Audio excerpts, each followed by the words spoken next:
Alright, in this video, we're going to teach you how to throw a football.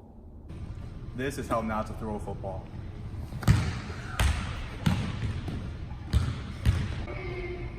This is how you throw a football. Okay, I'm Nate Dahman. Here's how you throw a football. Okay, first one, get a football.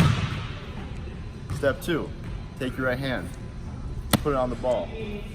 Try and put this finger, second lace, and then this finger on the white part, this finger, top part, and then grip it hard.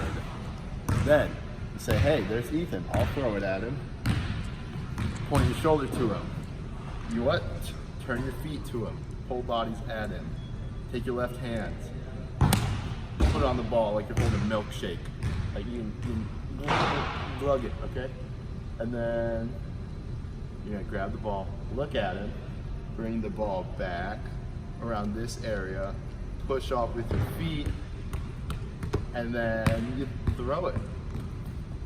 Like that. And then you bring your body forward and you follow through, and that's how you throw a football.